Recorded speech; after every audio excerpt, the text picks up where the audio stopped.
Fala, fala meus queridos, eu estava fazendo uma live até agora há pouco falando sobre fluido frigorígeno. Por problemas de conexão eu estou transferindo de live para vídeo gravado, tá? Então nós estamos modificando, eu estou modificando aí por problemas de conexão com a internet, tá? Nesse vídeo eu vou falar sobre fluidos frigorígenos, né? Nós vamos tratar sobre fluidos refrigerantes, né? Gás refrigerante, fluido frigorígeno. A live normalmente ela dura 1 hora, eu vou fazer com uma extensão menor, eu vou fazer mais curto, porque 1 hora de vídeo eu acho que, para não ter um debate, é muito maçante, então eu vou tentar encurtar, né? E nós vamos fazer o debate via mensagem, como a gente sempre faz, tá? Protocolo de Montreal, né, ali próximo a 1998,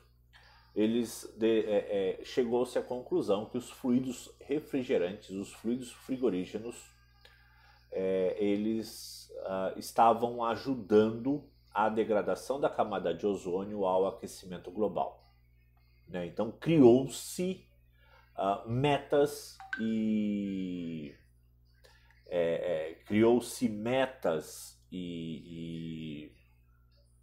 e protocolos para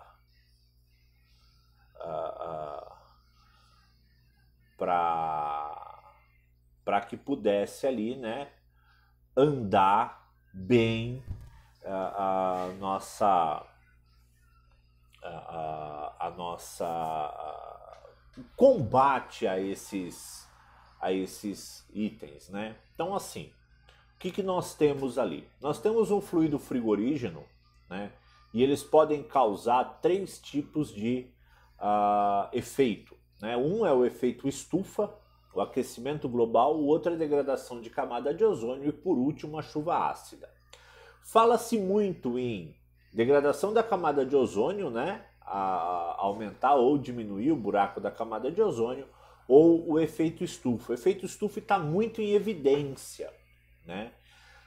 E para isso criou-se 2 siglas. ODP, né, que é o quanto um fluido frigorígeno pode degradar a camada de ozônio, e GWP, ou o quanto esse fluido frigorígeno pode ajudar o efeito estufa, né, o aquecimento global, potencial de aquecimento global. E todos os fluidos receberam uma classificação, né, de acordo com o seu potencial em cada um dessas siglas. Por exemplo, vamos lá. Isso vem, quando veio isso, eliminou-se o R12, né, tirou-se o R12 do mercado. Quando tirou o R12 do mercado, a gente tinha ali que o R12 ele tinha um ODP, ou seja, um potencial de degradar a camada de ozônio de 1. A gente fala, poxa, mas só 1 é um valor baixo. Só que esse 1 representa 100%, né? Então o potencial, ele é o que tinha o maior potencial. Todos os outros estavam abaixo dele. Então, por exemplo, se eu pegar o R22, por exemplo, ele tem um ODP de 0,055, tá? 0,055, o R22. Para vocês terem um comparativo. Nós temos um outro fluido que nós usamos muito, isso eu não tenho de cabeça, tá, gente? Eu estou usando a colinha aqui, que é o R141B, que é nosso fluido de limpeza. Ele tem um ODP de 0,11. Em alguns lugares ele já está sendo proibido e tem aí um novo fluido, que é o fluido amigável à natureza para a limpeza, né? A Chalmers lançou, então agora o 141B vai sair do mercado aí, né? Depois nós temos o R134, ele tem um ODP de 0, então ele não degrada a camada de ozônio. O 404A, que é muito utilizado aí para câmara fria, né? Também tem um ODP de 0. O 402B, que também é bastante usado para câmara fria, já tem um ODP de 0,03.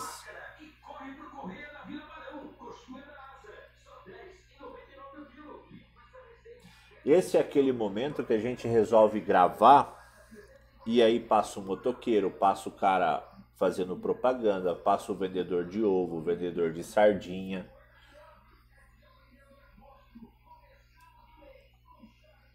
Bom, o 402B ele tem um ODP de 0,03, né? Depois, se nós pegarmos outros fluidos, o ODP é zero, tá? É um ODP de zero. Então, os fluidos que nós temos no mercado hoje praticamente não degradam ou não degradam a camada de ozônio. Porém, aí tem a outra sigla, né, que é o GWP, que é do efeito estufa, que esse também é pontuado, né?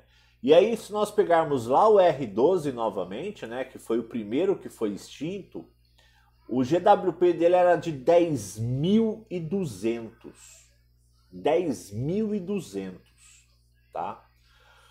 O 134A tinha um GWP de 1.300, né? Por que eu falo tinha? Porque o 134A também está sendo descontinuado. O 134A, quando nós tiramos o R12, quando ele saiu do mercado, o 134A ele era amigável à natureza. Hoje ele já não é mais, porque o GWP dele é de 1.300. Quem que está entrando no lugar? O R600 e o R290, né? O R600A, isobutano, o R600 butano, R290 propano. Está entrando no lugar. E esses dois fluidos têm um GWP de apenas 3. Né? A gente está saindo do 134A de 1.300 e caindo para 3. Então o poder de aquecimento global é muito baixo. Né?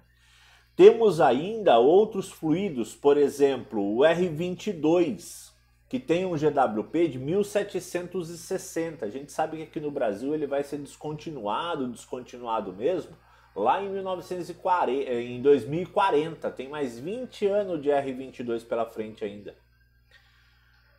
Ele tem um GWP de 1.760, só que assim, descontinuado para manutenção, não se fabrica mais máquinas no Brasil a R22, já está proibido. Tá? Quem que entrou no lugar do R22? O R410A. E aí que vem o grande problema.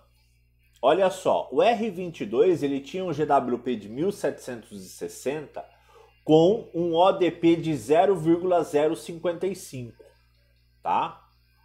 Entrou o 410A no lugar com um GWP de 1924, ou seja, acima, porém o ODP é zero. O ODP é zero, tá? Então ele não degrada a camada de ozônio. Ele aquece um pouquinho mais o ambiente, mas ele não degrada a camada de ozônio. Mas muitas fabricantes já estão deixando de lado também o R410 e está entrando com máquinas somente a R32. O R32 é um dos componentes do 410. O 410 é R32, R125, a 50% de cada um. Agora alguns fabricantes já estão trabalhando com máquina só a R32. E aí o R32 tem um GWP de apenas 677. Tá? 677, com um ODP de zero. Então o nosso futuro são fluidos amigáveis à natureza, com ODP zero e GWP cada vez mais baixo. Tá? E onde está o que é totalmente amigável? A amônia. Tem muita gente, né, que fala assim, mas a amônia é coisa do passado. Não, a amônia não é coisa do passado. A amônia é coisa do futuro. O CO2 também é coisa do futuro, tá? Refrigeração com CO2 também é coisa do futuro. A amônia, ela tem um ODP e um GWP zero. Tá? Por que se tem muito medo da amônia? A amônia, em vazamentos, ela pode vir a levar alguém a óbito. Ela é um fluido perigoso. Mas ela é totalmente amigável à natureza. Tá? CO2 também é totalmente amigável à natureza. Ah, mas o CO2 causa efeito estufa. Existe aí algumas controvérsias a respeito disso, né? Mas você pode retirar CO2 da atmosfera e colocar no equipamento de refrigeração, né? Você estaria encapsulando o CO2 que hoje ele está solto na natureza. Isso poderia ajudar. Então o CO2 também é um futuro aí na parte de refrigeração. Ar-condicionado, a gente está vendo aí que vai para fluidos cada vez com GWPs menores. Então essa troca de fluido ela vai se tornar cada vez mais rápida, até chegar a um fluido que seja realmente amigável à natureza.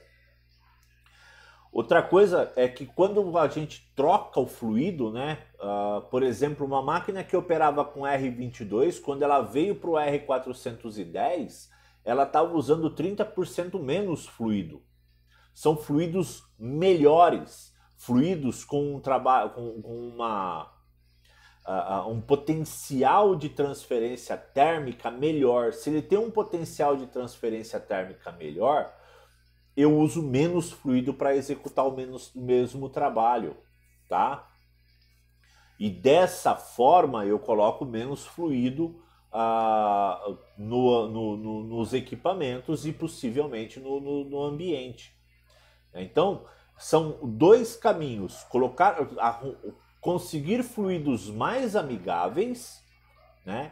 E com esses fluidos mais amigáveis, utilizar menos fluido em cada equipamento.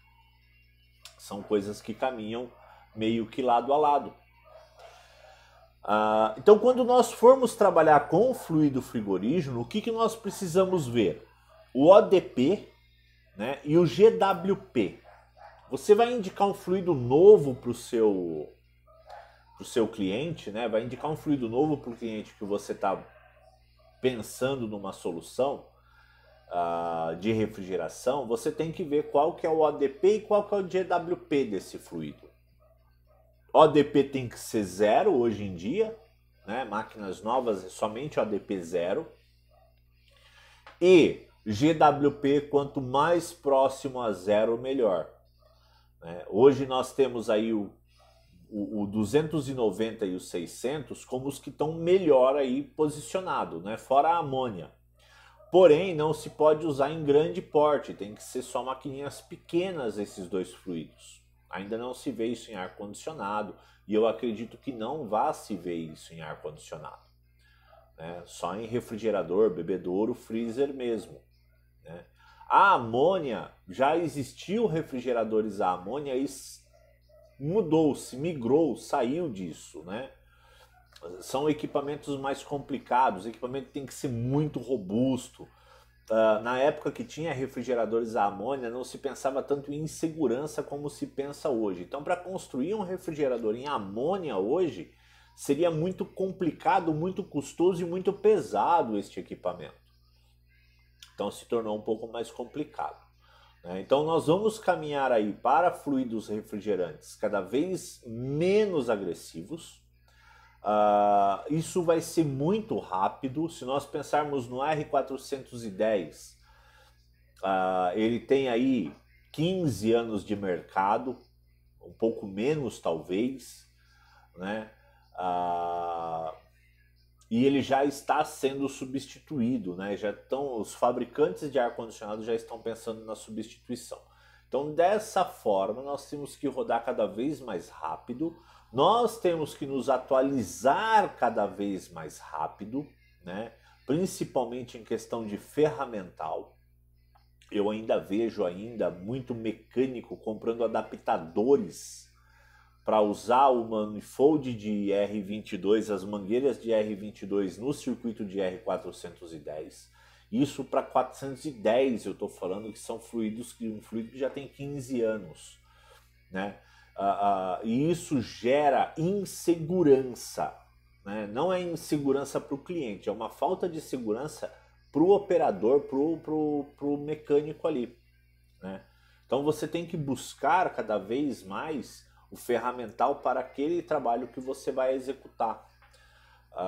Eu costumo falar, né, que quem trabalha com manutenção nunca para de comprar ferramenta, porque sempre está sendo lançado coisa nova, sempre tem ferramenta nova e a gente tem que se atualizar, inclusive com manifolds e mangueiras de manifold.